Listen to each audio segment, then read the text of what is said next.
O Brasil deve se tornar um país de idosos. Até 2030, o número de pessoas com mais de 60 anos será maior que o grupo de crianças com idade até 14.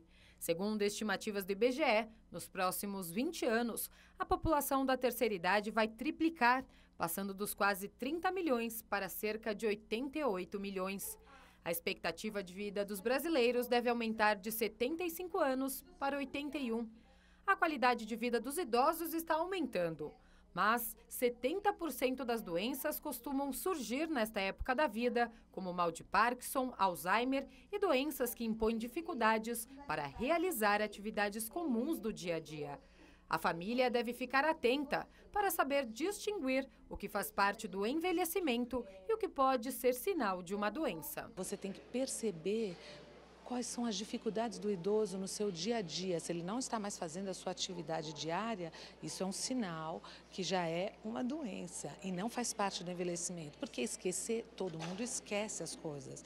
Às vezes, um sinal muito grave de você ficar nem sabendo as coisas, onde elas estão, como elas estão, sem saber que dia é hoje, como é hoje, isso é um sinal de doença. Para não correr este risco, muitas famílias preferem contratar um cuidador de idoso. A demanda por este tipo de profissional cresce cada vez mais, à medida que a população de idosos aumenta no país. O cuidador de idoso é simplesmente um elo. O cuidador, ele pode ser o familiar, ele pode ser um voluntário, como ele também pode ser um profissional contratado especialmente para isso.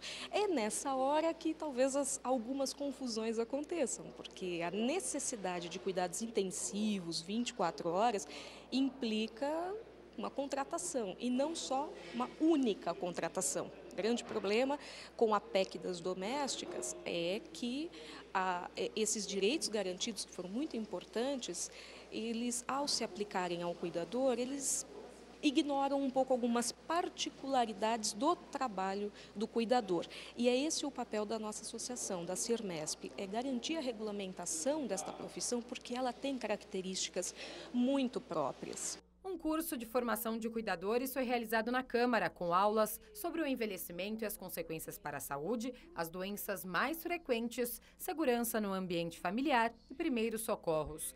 Na capital, os idosos já representam quase 12% da população. E para um envelhecimento saudável e ativo, é necessário criar políticas públicas destinadas a esta população.